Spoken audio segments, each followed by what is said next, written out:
Thank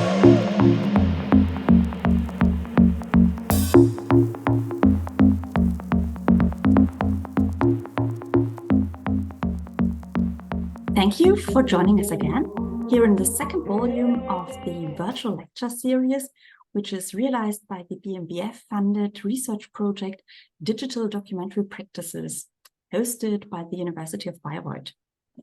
Today, it's already our second session in this second volume.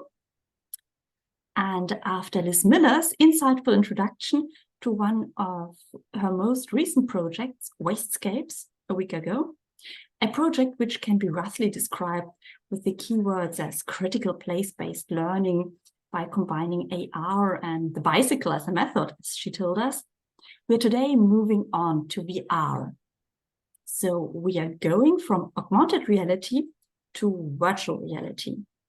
And by the way, when coming up with this, a second aside, if you missed the first lecture, please visit the repository on the DID website, where all presentations will be available soon for a recap. So today, we are entering the realm of VR non-fiction, VR documentary. And before leaving the stage to Florian Mundhenke, and I'm really, really grateful that Florian joins us today. So before handing over to our guest today, let me shortly share some reflections which might tune us into the topic. So why VR? Why going virtual when we are, as the general topic of this lecture indicates, dealing with different dimensions of images, of ecologies, respectively ecologies of images? Well, this brings us right into the heart of the complex of issues here. Although it might be superfluous in this context to repeat it, it probably cannot be repeated often enough. One essential issue when talking about VR, especially in the context of VR non-fiction or VR documentary, is the fact that virtual is not synonymous with false or untrue, just as simulation does not automatically imply deception, nor does virtual automatically imply digital. Rather, virtuality, especially in the philosophical sense, is that which is potentially invented and present as a possibility. Referring to this scholasticism, Pierre Lévy therefore makes a very nuanced distinction between the virtual, le virtuel, and what is actually manifestly realized, l'actuel. And he emphasizes the possibility that the virtual can also be real, though, dans la philosophie scolastique, est virtuel ce qui existe en puissance et non en acte. Le virtuel tend à s'actualiser sans être passé cependant à la concréation effective ou formulaire. Interestingly, approaches from design theory, computer science, and game studies read very similarly. For example, Salem and Zimmerman define VR worlds as spaces of possibilities. And Matuszkiewski and Weidler also highlight parallels. From a design perspective, virtuality implies a crafting of potentials. Not least, due to their underlying digital code, virtual objects, machines, and environments open up an array of possibility of options waiting to be actualized. However, this array of options is transformed through interaction with hardware components, bodies, and other things. When a possible option becomes enacted or expressed, the virtual materializes. It takes on a specific form that shapes its use and experience. Hence, we take VR worlds to be spaces of possibilities that provide a playground for several modes of representation, enaction, and experience. What is now still virtual can thus certainly become manifest reality, or at least in part, it is just as conceivable as what is actually already manifest. This train of thought can also be discussed in terms of aesthetics, psychological, technological, ethical, social, respectively socio-political questions, especially in the case of socially engaged interactive documentaries, including open space documentaries and interventionist media making, or as we see today in the examples Florian is going to present.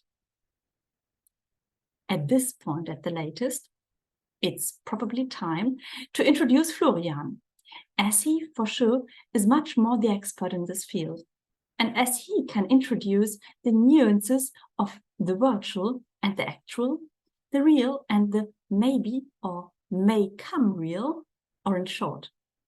Florian will be our guide today through the history and the theory of VR in the field of nonfiction.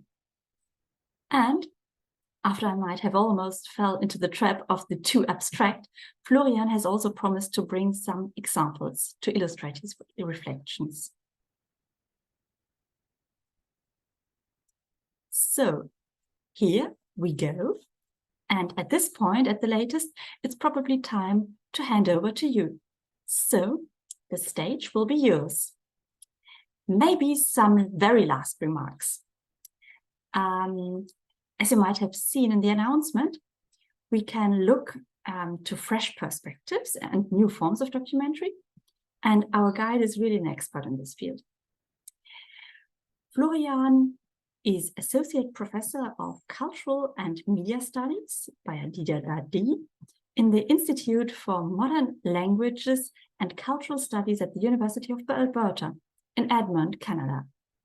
From 2018 to 2022, he was temporary professor for media studies and media culture at the University of Leipzig. Before that, he was senior lecturer at the Institute for Media and Communication at the University of Hamburg, associate professor for media hybridity at the University of Leipzig, and a research assistant at the University of Marburg. He was speaker of the DFDG-funded research network, Cinema as an Experience Space. In his habilitation, he focused on hybrid forms between documentary and fiction film. Fields of research interest include intersections of arts and media in history and practice, non-fictional media, which means documentary film, VR films, iDocs and augmented reality, methods and concepts of digital humanities in media studies, theories of media genres and genre development, intersectional media theory, which engages gender, race, class, ideology, and world cinema, with a focus on the Far East. But now, let me really leave the stage and hand over to you, Florian. The VR documentary history example series, that is the title, a very big title. As you can see, the VR documentary is still a young form, a developing form, but there has already been done something. So I will give you more an overview, you can say an introduction into the topic, and try to focus on making it possible for you to step in and get first information about examples, but also about theory and modalities of VR documentaries. So I will start with the history of VR because this is something that needs to be known as some kind of a background, I think, before I will come to certain more recent examples. Then I will speak after I've shown you some examples about the modalities and theory of VR documentary before I finally will come to a conclusion. So starting with the history of VR in general, we see there are certain stages that we usually have in media development with the emergence of new media forms, dispositives, as we sometimes say. So there was not suddenly the cinema or the television or the smartphone, but there have been experiments before these technologies evolved really and were possible also to be used for the home user, so to say. I have three paradigms in the development of VR that are also important, I think, for VR documentaries. That's the possibility of immersion and experience. Then early experiments, I will only focus on two, and finally how VR technology was available for the home user market. Usually this happened via games, the games industry. So looking back at the history, the possibility of immersion is something that is in demand in the history of the use of media technologies from a very early stage. And we see that we have some kind of overlap also with the history of cinema or audiovisual images in general.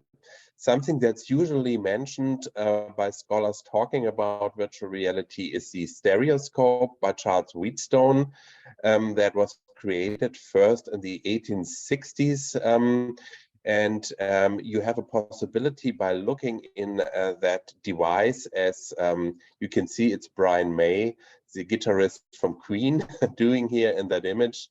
As you know, he's also a doctor of astrophysicism, so he's also dealing with these kind of things, and he was someone who assessed the reassembly of that classical Wheatstone stereoscope. And you can look into that glasses, so to say, and the two images on the right and the left side of the viewer are overlaid with each other, and we have a binocular depth of perception. So it looks as if it is a three-dimensional room.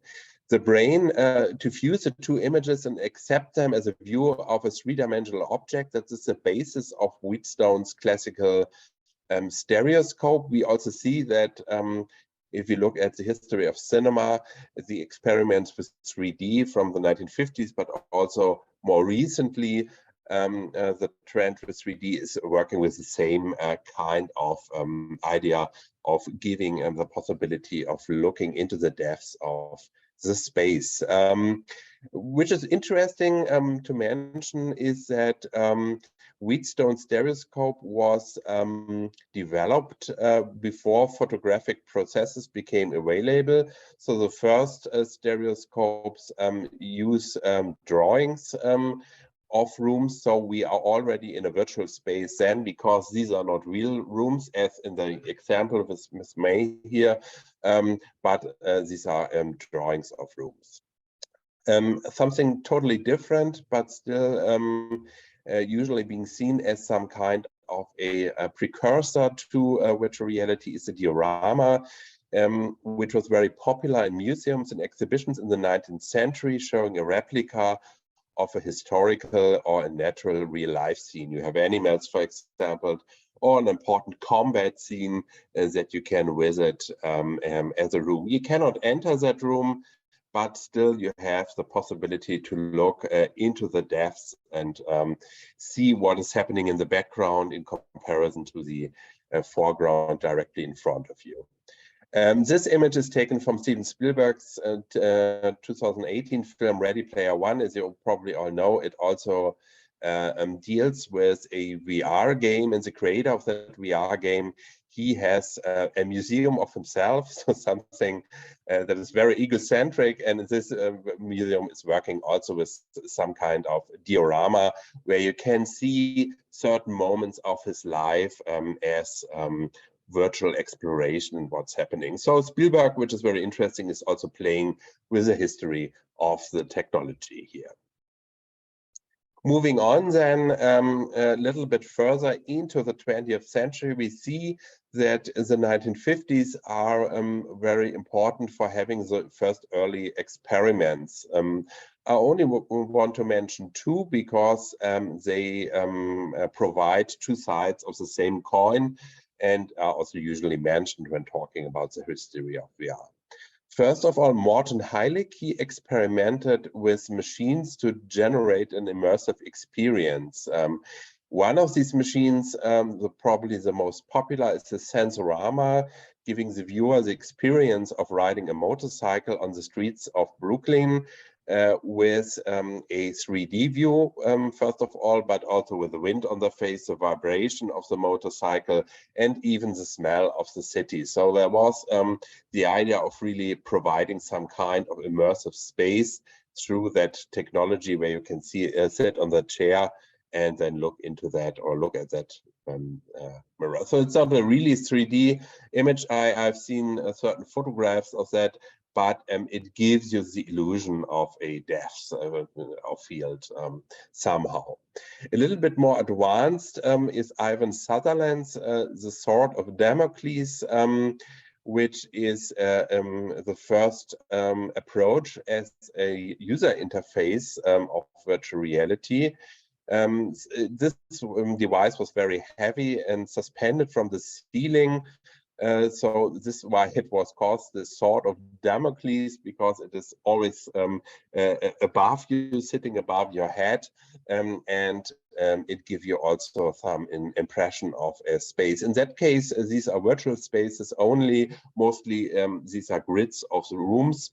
But what we can see from these two experiments is that, first of all, Heilig was more interested in the perfection of virtual spaces with the sound and the smell and everything, while Sutherland was more interested in the possibility of lightweight displays, of giving some kind of head-mounted display to people for experience virtual worlds. So again, we are leaping forward, jumping a bit in history, looking at the 1990s. We see that we are already arrived in the home. We are game appliances. Sega is the first company announcing a VR headset for the Mega Drive in 1991. It used LCD screens in a visor, as you can see in the first image here above. And it also had sensors that allow tracking and movements. It was very costly, so Wikipedia at least speaks of cost over $70,000. I couldn't find another source, but that is very much. It was not really developed for the home user market, but for cinemas or theme parks. But it quickly vanished after that because it was not affordable for the companies. A few years later, Nintendo then announced the Virtual Boy, which is a tabletop game console, which was possible to display stereoscopic 3D graphics using the parallax effect to create an illusion of depth. You can see it on the second image here. This one was actually really for the home user market. It was not so expensive, but people were not so much interested in the device, probably because the images were not really sophisticated enough. So Nintendo only released 22 games for the systems and ceased distribution already roughly 18 months after the introduction in 1996. And the last example I want to give you is not for the home user. It is a scientific laboratory designed by the Electronic Visualization Lab in 1992, the CAVE, which is an acronym for CAVE Automatic Virtual Environment. It is, as you can see, different because it doesn't use a head-mounted display, but it is a multi-projected environment, as you have sometimes in museums where you enter a space and have projectors and screens all around you, above you, below you, and we can see our own bodies in relation to others in the room. It's working a little bit like the holodeck on the Star Trek Next Generation series.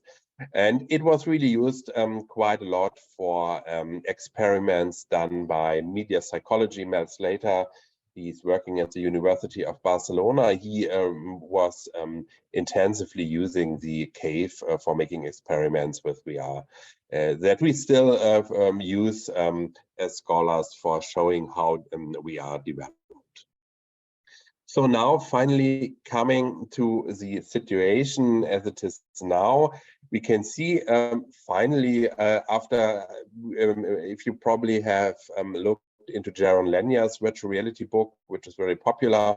The word virtual reality existed so long now, but it really took some time before we had appliances that were affordable for everyone and that could be bought everywhere. HTC introduced the Vive head-mounted display in 2016 on the right here.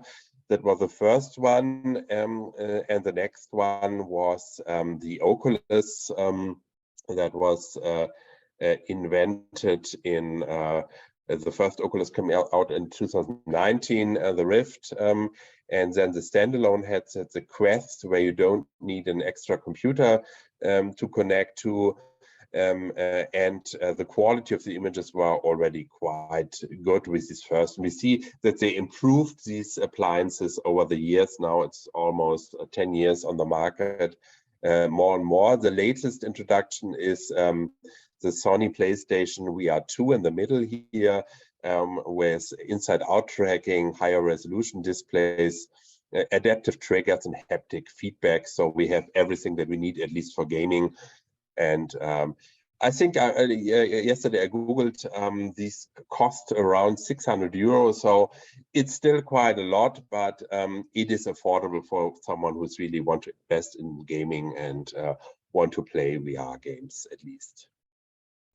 So another question is not only the technical appliance, but also where can I find things, films, games, everything VR online. Steam is a video game digital distribution service from Valve, originally established in 2003 to provide updates for their own games. And we see they opened up the market also for virtual reality games starting in 2016 with the growing sections. Here you can see the most successful VR games on Steam for the last year, 2022. Still, this is all not documentary VR, but we see these are the openers for the market for introducing these kind of appliances.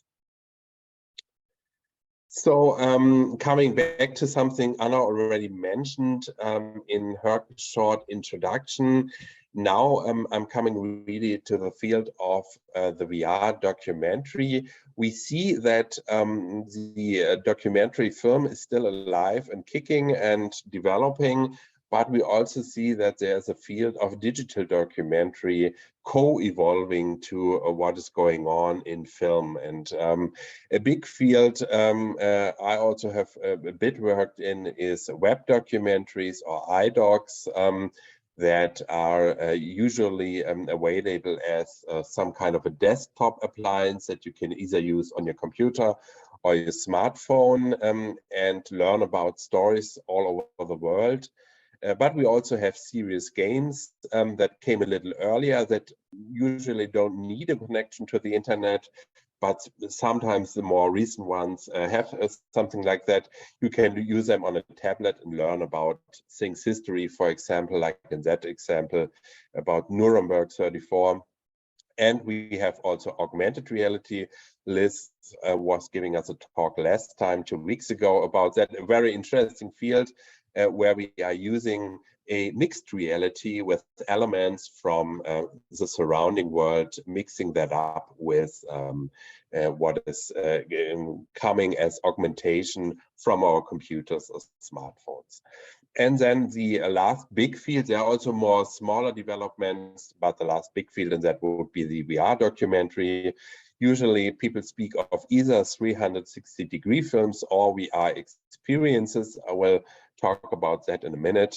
And this is the last field I want to focus on now. So before I will provide you with some examples, I speak about how the two biggest influences of virtual reality documentaries co-evolved before they merged together, so to say, in the field of the VR documentary. We have the documentary film, usually evolving in the 1920s, and then we have all these different forms from expository documentary to interview documentary films and so on. Usually documentary films are linear. They use some kind of a argumentative or storytelling device. They have codes and techniques of cinematography that are also adaptable for VR documentary, like first-person narration. And we usually have an artist or filmmaker discussing, mapping, guiding us through a slice of life of a shared reality with the viewer. On the other hand, then we have the game aspect. I call it now the serious games, but because usually the serious game is about the real world. In these games, we have some kind of interactivity. There's an experiential learning aspect. We have codes and techniques of structuring topics in a room with levels, like in a game. And we have some kind of virtual experiences, usually provided by a team of programmers. As you can see here in that image, that is a program for young doctors who are starting to work, and they can learn what kind of steps do they have to follow when they make a visit to a patient in a hospital, and they see what they can ask, what they must provide, where they can look after the data they use for assessing the patient. So this would be some kind of a simulation of a visit in a hospital that would be part of a serious game. So now talking about the examples, I have brought you also some clips. Before I'm starting with that, I must say I have some of the clips are recordings of my own, some are trailers, some are interviews, because it's always a little bit hard to simulate the VR experience in a two-dimensional space via Zoom. So excuses, but you will get an impression about the VR documentaries. I will start with the first three and show you then the clips, and then I move on to other two, and will provide also some kind of audiovisual material. The first three are real life documentaries made with 360-degree cameras. The first is The Real Thing by Benoit Felici. It is a film about fake cities in China. So where they tried to simulate London and Paris and Amsterdam in living environments, and we have the possibility of looking around, watching around, and listening to the stories of the inhabitants of these spaces. There is, these are interestingly working like some kind of a diorama. There is no real development, but still we have some kind of a possibility of exploring the space and comparing it also with our own experiences with London, Paris, and so on, because most of us probably know these cities or one of these cities and can make a direct comparison. Then the next example is a little bit more interactive, but also a 360-degree film. Jerusalem Stories is made by German director Danny Levy, commissioned by Arte TV station and the Jewish Museum in Berlin. These are 4 short films about contemporary Jerusalem. I want to focus on the first one, the episode Face, in which we have a street corner speaker telling about the Israeli-Palestine conflict and its own involvement, because he is married to someone from Palestine.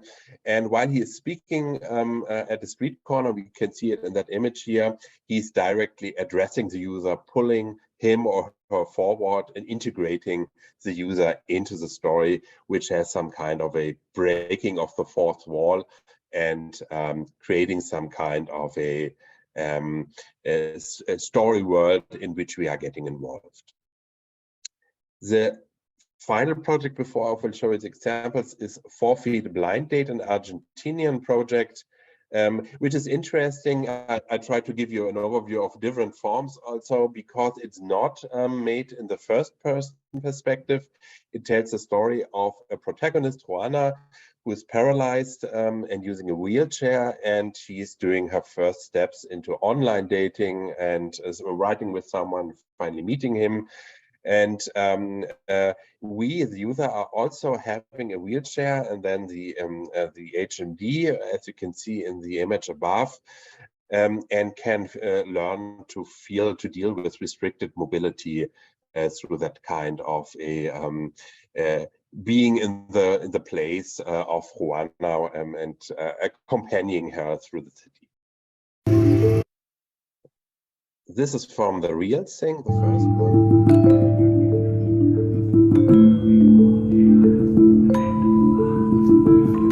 铁塔的标志特别的显眼，现在那么繁华。法国巴黎，我觉得应该会有面点，但应该不会有我这样的面点。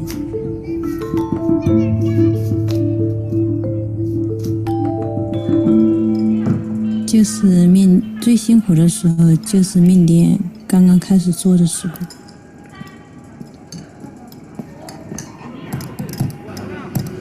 因为自己一个人做嘛，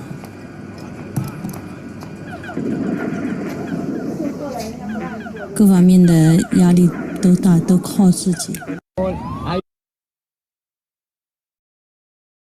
Why the world think we're crazy? They say there's nothing there, but let's build a big wall around nothing. You see? Yeah, thank you very much. Thank you very much. You know, you're clapping, but this guy, I don't think he likes me. What, man? You don't like me? You don't like what I'm saying? Come on, say something. He's silent. When my wife is silent, I know I'm in trouble. Come on. Come on, come to me. Come. Come, my friend. Come. Come on, come. Don't be shy. Give him a clap.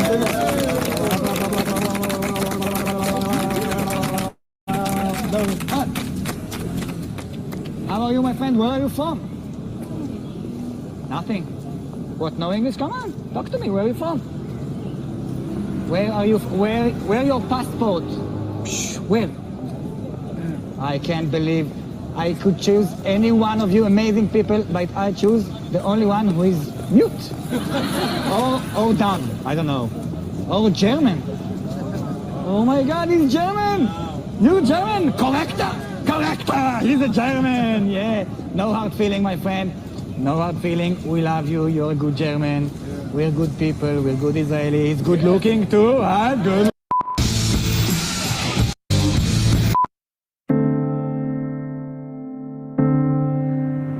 Do you remember the first time you went on a date or your first sexual experience? Imagine you are in a wheelchair. This is the story we are telling, the story of Juana. Juana is an 18-year-old girl who uses a wheelchair, and she wants to explore her sexuality, so she goes in a blind date. This story began when I met Rosario speaking at a TED Talk in Córdoba, Argentina, and I understood that there was a true story to tell from a very different perspective. I really like the idea to talk about disability, sexuality, and different bodies through the art. What our bodies feel and look like, how we relate with each other, how we as women explore our sexuality. Which place do prejudice take? We want to say and show that things that no one says or no one wants to show. 4 Feet is a teen comedy that aims to de-dramatize disability. We are very happy to present our work at the New Frontier of the 2019 Sundance Film Festival. 4 Feet is an experience. It's a journey.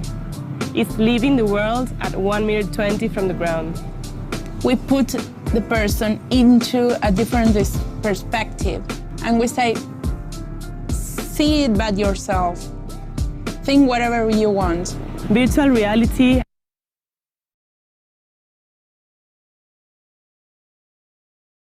Okay, so this is to give you an impression. I have other two examples I briefly want to speak about that are using CGI, so computer-generated images. The first is Notes on Blindness, Into Darkness. Again, this is an art production, And usually Arte has a lot of different experiments also with iDocs, and they have often a linear 90-minute documentary on the one hand, and then a VR or iDoc version on the other. And this is also the case with Notes on Blindness. There is a long linear documentary film, but also a, I think, 25-minute VR version. It is based on writer John Hull's recordings about losing his sight and giving the user the impression of his post-vision world. And as you know, many people who suffer from a visual impairment, they are not in a total darkness, but they can see schemes or lights. And that film is made of audio recordings of Hull over 3 years, trying to describe his surroundings, and they are trying to envision how he must have seen the worlds. And the final project I briefly want to introduce is Manic VR by Kalina Bertin, a French project.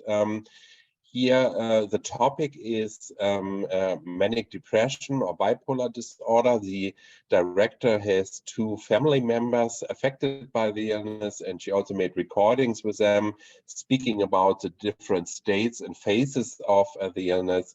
And she tried to make some kind of visualizations using computer-generated images. You are in that room, some kind of a study or living room. You can look around there, you read in that diary or notebook and look at Polaroid photos and listen to records on a turntable, but you also hear about the experiences by the people speaking in the off narration. It's a little bit more interactive because you can really use also, you have tracking controllers for your hands and you can do something with your hands also there. So I want to give you an impression of that also.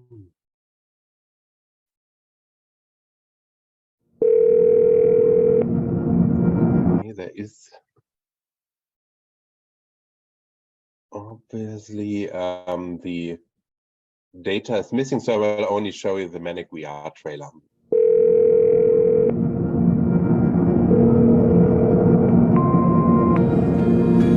Hi, Kalina. It's me. I think it started again.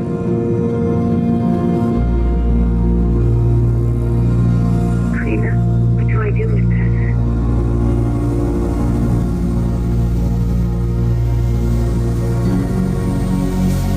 The madness is love, the crazy love. This is what this is. I had a magical belief that, just like Jesus, I had supernatural powers. God had a plan for me. Everything that has ever been is within us. Each soul can be free. Isn't that enough to just be alive?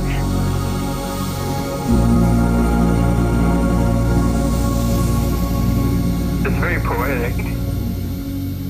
I was visited by all these spirits. That was strange. It's like if half of it is true and half of it is in my mind.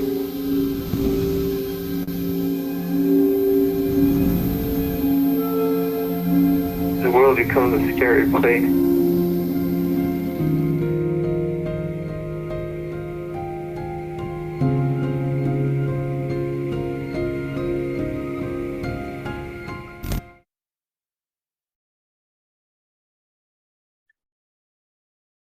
Okay, so this is to give you some impressions about projects. Now I will come to my concluding part. Before that, I will just give you an overview about the modalities of this exemplary project. As you can see, first of all, these projects all have some kind of involvement of a real world, but they are very different in their approaches. We have projects that are more about experiencing worlds, like the streets of Jerusalem, for example, or these fake cities, in the real thing, or we have the projects where we are more experiencing our own bodies or also the bodies of other people, like in 4 Feet Blind Date, Notes on Blindness, and also Manic VR, which is more about feelings and states and perceptions of things, giving us a perspective that we might otherwise never have, and feel how other people who are sharing their experiences are giving us an impression of their own world perception. Now, speaking about theory and modalities, we see first of all, before we speak about virtual reality, there must be some kind of a decision. If you look into the few publications that have been written about VR documentaries, it's usually the difference in how we deal with the screen. Kate Nash, she's writing, while the screen has not disappeared in an ontological sense, at the heart of VR is the production of the illusion that we have entered into and become a part of the world that we used to watch on the screen. Very similar is a quotation from Franziska Weidler from the same year. She's saying the relevant action now occurs behind, in front of, and possibly even within the screen. The moment of reception is amplified once again as crucial for documentary, not only in terms of meaning making, but also of co-creation. And I've been written in one of my first essays about VR documentary, also about moving the discourse of sobriety as described by Bill Nichols, who is a documentary scholar, as moving into the direction of a discourse of subjective experience. So in terms of the filmmaker or the artist making this project, you have to make certain decisions. It's not the same as in a documentary film where you probably have some kind of sources or experts or people you want to portray. But first, you also must decide, do you want to narrate a film linearly? Or do you want to give someone a more active experience with controllers and interaction?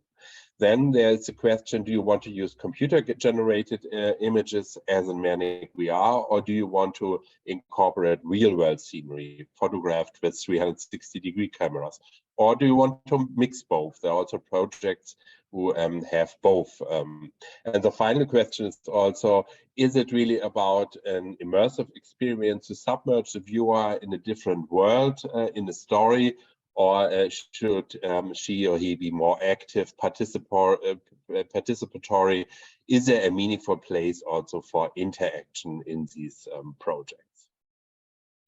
So speaking about the modalities of VR, I've grouped them in 4 sections. First, world building and real world address. Second, the role of the participant's body.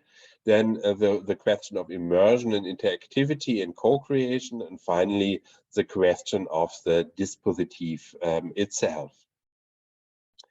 So I think the first important aspect, and this is also the difference from VR documentary to VR games or to fictional VR films, is that you have some kind of a world building and real world address. So if you enter a virtual space, no matter if it's computer generated or real life, you want to explore it and look around as a user. So before you can decide at all about storytelling or something like that, the space has to exist. It has to be plausible, interesting, and require my engagement. So while in a film, I can use editing and have different shot lengths, like long shot, wide shot, close up, and so on. I need to give the user the possibility to do that for himself or herself, exploring that space. And that space must be linked to some kind of outside world or topic. So like Danny Levy in Jerusalem Stories, he wants to tell everyday stories of the city. So he has to make us believe that you are really, for a moment, for 10 minutes of that film, in the city of Jerusalem. The user must be integrated into this topic, into the space, and be personally affected somehow. Then the second aspect is giving the participant's body a role. This is in all VR applications very important. You see that the two images from a ice hockey game, VR game, where the user is standing in an office space with the controllers and the head-mounted display, but she is seeing herself as a goalkeeper in an ice hockey game. So she has something to do in that game. She's interested probably in playing around, and this must be plausible and given. Mel Slater, I already mentioned him. He was dealing with that telepresence. How is my body feeling within the VR space? And one of the things he found out, and he wrote quite a lot about, is giving the body of the user some kind of a role. That doesn't have to be an active role, as we saw in Jerusalem Stories. We cannot really answer. The guy is asking us, are you German? Where's your passport from? Why are you not answering? But we cannot answer. But still, we are kind of affected and being part of the story. And we have two possibilities to establish that. First of all, through interaction, the gameplay element, or by storytelling. So I become either part of the story, I'm also a bystander usually of a story, or the other possibility would be I have to solve a puzzle, a thing, a game. So there is some kind of interaction possible. And these two possibilities of storytelling or interaction are also opening the door for a deeper established empathy with characters, with the world I'm accessing.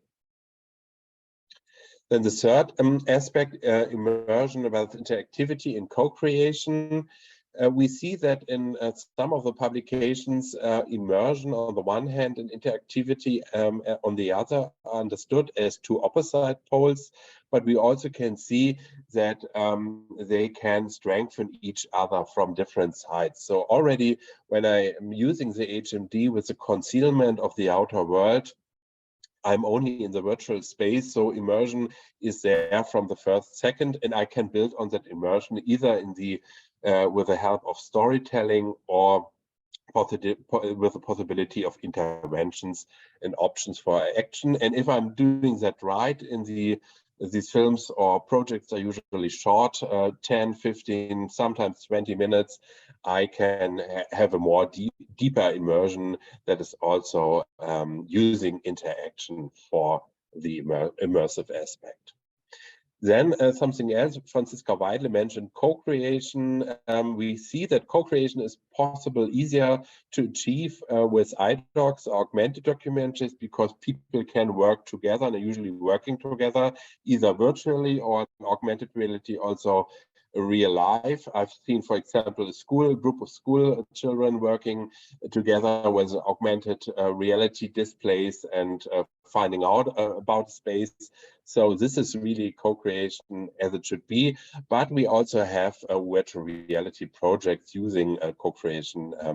Usually this is not a big group, these are 1, 2, 3 people, but still it's possible to open the VR space for others. Cocoverse, for example, is a platform where you interact with each other to create and manipulate virtual objects with hand-based tools. You see it on that photo. So you work together in a virtual place as some kind of a designer. So this is also possible, I would say. And finally, the question of the dispositif. What is virtual reality and what is virtual reality documentary? Is it a film? Is it a game? Or is it something completely different? I would say it is something that cannot be understood only by existing technology, but it is a new kind of technology. So it is not a simple linear film with immersive elements that you watch with a head-mounted display. And it is also not a game with a real-life topic in which I have to solve various tasks. But it is giving me another understanding of a real-world surrounding that I cannot gain through, for example, a documentary film experience. So it is a different mediated telepresent perception of places, spaces, and topics that I can literally grasp and touch and even invent. So my own interaction is playing a part in getting to know the virtual reality, which is simulating a real space. And I would say that this is really a new step in the evolvement of media dispositives also. So I'm coming now to my conclusion with a few questions. I'm not going to give you an overview again, but just asking some questions that are interesting. We see that most of the publications about VR are very positive. Chris Milk famously described VR as the ultimate empathy machine. Empathy is usually something discussed very widely by people working on VR. But there are also critical voices that are saying that these appliances might be more touristically a kind of a virtual journey to places, are with it for 10 minutes, but then, for example, refugee camps where horrible things are happening and people are having bad living conditions, and then after 10 minutes I just remove my head-mounted display and I'm back in New York City or wherever I am. So it is not really the possibility of doing something at the place, but it's more touristical thing that I make in that moment. Another very important question is the question of platforms. I was briefly speaking about Steam. There are very few VR documentaries on Steam. I only found one, Holy City VR, which is a larger project, 30-minute, also about Jerusalem, where you can solve certain levels. So it has a stronger game aspect, but all the other examples cannot be found there. Some of them can be found on YouTube, for example. You know, YouTube also has the possibility of accessing 360-degree films, but some of them, like 4 Feet Blind Date, you cannot find it anywhere. So it's really hard to access, even if you have the technological appliances, this project. And connected to the question of platforms is also the question of the income that can be generated with documentary VR works. We see that many of these projects are co-founded by public partners like Arte TV or the NFBC in Canada here. And in contrast to interactive documentaries, VR films are expensive to produce. You need, for computer-generated images, high-end computer simulation or 360-degree cameras for real-life images. So it is very costly, and that cannot be directly converted into equivalent value for consumers. We see that these projects are very successful, for example, in museums, but also at film festivals, where people are really queuing up to trying out some kind of a virtual reality experience. I remember a few years ago, Alejandro Iñárritu's short a VR film, Carne, was shown at the Amsterdam Film Festival, and there were 100 people queuing for seeing that film. So it is hard to really, as a consumer, to find these projects and also pay for them and have some kind of an exchange between artists and consumers. That is more easy in documentary film production. So these are my sources I've used for today, and I thank you very much for your attention, and I'm open for any kind of questions. Thank you.